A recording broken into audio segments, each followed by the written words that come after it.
बिस्मिल्लाहिर्रहमानिर्रहीम। अस्सलाम वालेकुम नादरीन, आप यूट्यूब चैनल देख रहे हैं। मैं इमरान खान हूँ। नादरीन, एक कमेंट से मैं इस वीलॉग का आगाज़ करता हूँ। मोहम्मद फ़हीम साहब ने कहा और बात बिल्कुल ठीक है, ये ऐसे ही है। यानी पिम्स अस्पताल में जो मशीन ख़राब है उसने बताया कि इमरान खान ठीक है। बस यही सारे सिस्टम की कहानी है। जिन लोगों से पाकिस्तान में निज़ाम चल नहीं रहा, जिन्होंने मईशत तबाह कर दी है, वो ये बताते हैं कि इमरान खान ने ख़राबी की थी। जिन लोगों ने दहशतगर्दी को लाकर पाकिस्तान का अमन व अमान तबाह कर दिया है, दहशतगर्दों को बसा कर, वो ये बताते हैं कि जनाब इमरान खान की वजह से बड़ी बदअमनी हो गई है।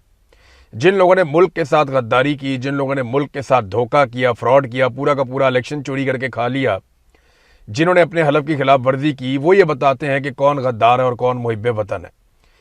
जिस तरह पिम्स की ख़राब मशीन बताती है कि इमरान खान ठीक है, बस ऐसे ही इन्होंने किया पाकिस्तान के साथ। यही है असल कहानी एक लाइन में। तो नादरीन, अब बुनेर में बड़ी तादाद में अवाम निकल आई। यानी जहाँ पे सुहेल अफरीदी जा रहे हैं, बड़ा ज़बरदस्त लोग रिस्पॉन्ड कर रहे हैं। लोग गुस्से में हैं, लोग रद्दमल दे रहे हैं। मैं आपको एक चीज़ सुनवाता हूँ, ये चीज़ आप ज़रा सुने। सुहेल अफरीदी ना वहाँ पे 50-50, 60-60 अरब के प्रोजेक्ट्स के ऐलानात कर रहा है। और सुहेल अफरीदी के ऐलानात के ऊपर लोगों की तवज्जो कितनी है, ये ज़रा वज़ीर आला के ऐलानात सुने और उसके ऊपर लोगों का रद्दमल देखें कि लोग चाहते क्या हैं। यानी 50 अरब का प्रोजेक्ट दे रहा हूँ, 10 अरब का प्रोजेक्ट दे रहा हूँ, 20 अरब का प्रोजेक्ट दे रहा हूँ, फ़र्क ही नहीं पड़ता। यानी यार नवाज शरीफ साहब जाके कहते थे कुर्बान आप पे 400 अरब कुर्बान, मेरे फलाने शहरियों के ऊपर 200 अरब कुर्बान। नवाज शरीफ के प्रोजेक्ट्स के मुताबिक पाकिस्तान के कम से कम 40 शहरों में इंटरनेशनल एयरपोर्ट्स होने चाहिए थे, क्योंकि जहाँ पे भी नवाज शरीफ जाता था वहाँ मोटरवे और एयरपोर्ट्स लेकर जाता था। तो मोटरवे तो लाहौर इस्लामाबाद वाली बनाई है या एक इसने नवाज शरीफ ने बनाई है हज़ारा वाली।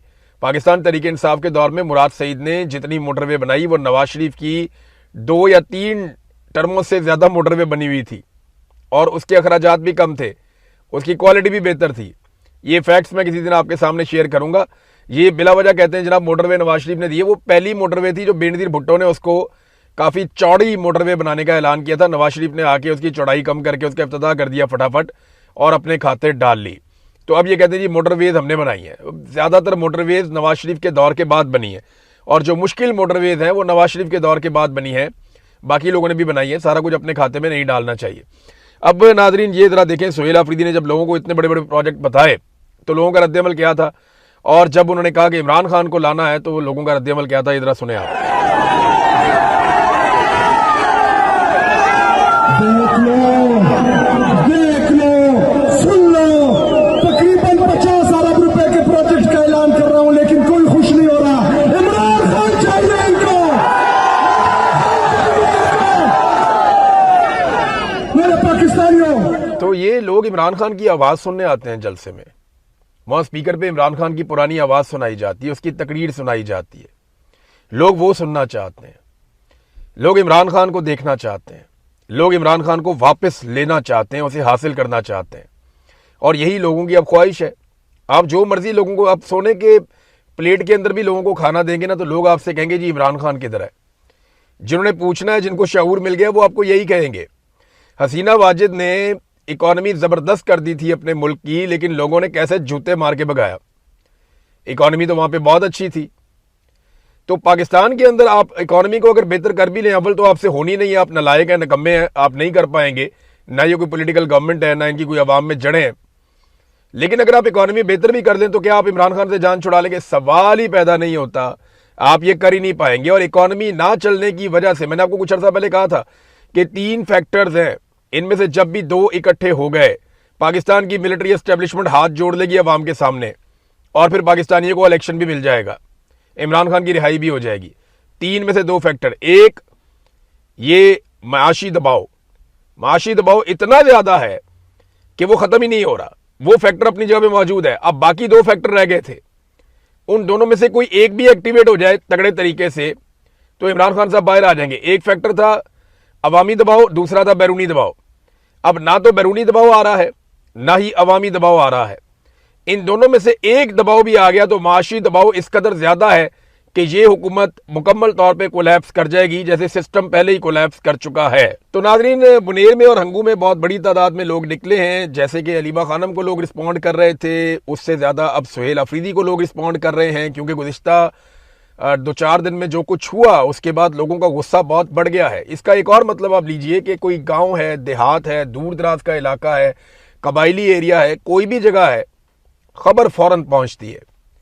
डिजिटल मीडिया का ये कमाल है और सोशल मीडिया का ये कमाल है कि फौरी तौर पे खबर पाकिस्तान के हर कोने में पहुंचती है। आप खबर को रोक नहीं सकते। वजीर आला जब वहां पहुंचा तो उसको माजी की तरह जाके बताना नहीं पड़ा कि ये हो गया, वो हो गया, इस्लामाबाद में कुछ नहीं।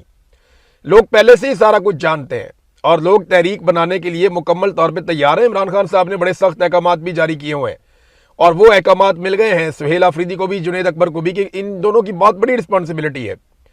देखिए, माजी में तो जुनैद अकबर साहब का ये था कि मुझे अली अमीन गंडापुर काम नहीं करने देता या अली अमीन गंडापुर रुकावट है। अब तो वो रुकावट भी नहीं है, तो उन्हें बहुत बड़े पैमाने पे अब काम करना पड़ेगा जुनैद अकबर साहब को भी, और जो सुहेल आफरीदी है उनकी तो बहुत बड़ी ड्यूटी है। अब बहुत सारे और जो एमएनएज इमरान खान साहब के बेनिफिशरीज हैं वो आजकल दिखाई नहीं दे रहे।